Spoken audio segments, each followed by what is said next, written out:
Hi, I'm Roy Blunt. I represent Missouri in the United States Senate. With Election Day less than 7 months away, we've heard a lot from President Obama lately about so-called economic fairness. If we're going to talk about economic fairness or about fairness, one of the most pressing economic issues facing families, seniors, and job creators in Missouri and across America is the strain of skyrocketing gas prices. Fuel costs are on track to hit an average of $4 a gallon by summertime.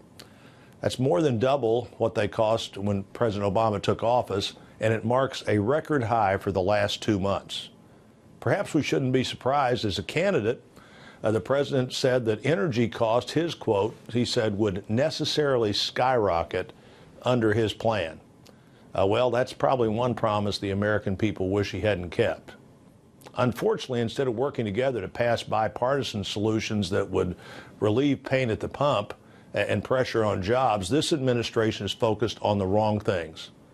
The latest example was the Senate's vote this week on the so-called Buffett tax, a gimmick that would do nothing to jumpstart jobs or lower fuel prices for average Americans who are really struggling to make ends meet and has a lot of negative consequences. My colleagues across the aisle readily admit that this bill would not help our struggling economy. In fact, the lead sponsor of the Buffett tax admitted on the Senate floor this week that, according to him, quote, the aim of this bill is not to lower the unemployment rate or the price of gasoline.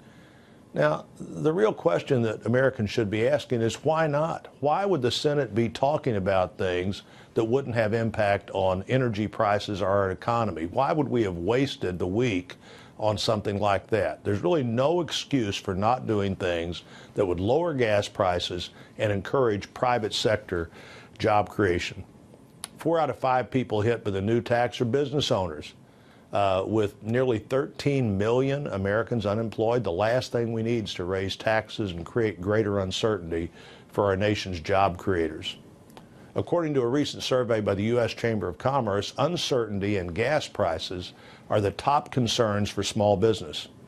More than half of all small businesses said they weren't hiring because they said they weren't confident in the recovery.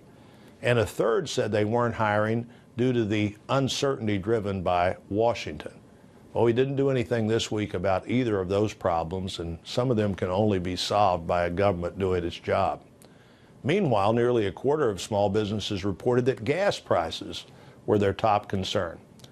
Unfortunately, for years, this administration and Democrats in the Senate continue to dismiss bipartisan solutions that would help put people back to work and encourage more economic energy development. 10 years ago, when gas prices averaged $1.45 a gallon, Senate Democrats blocked legislation that would have produced more domestic energy here in the United States and lowered the price today. They said the reason was, well, we wouldn't have that energy for 10 years. 10 years later, that's a pretty hollow excuse. In addition, the administration continues to block the Keystone XL pipeline.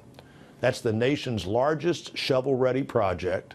No taxpayer money involved. It would create thousands of American jobs and deliver more than 800,000 barrels of oil a day to our refineries from our best trading partner and our closest neighbor, Canada, all without costing taxpayers. The Keystone Pipeline's one common sense step in the right direction to help put more people back to work, reduce prices at the pump, and position our nation for greater energy security now and in the future. Jobs, jobs, and jobs should be the number 1, 2, and 3 domestic priorities of the federal government. The shortest path to more American jobs is more American energy. We should do the right thing for American jobs and American families, and by the way, we should do it now.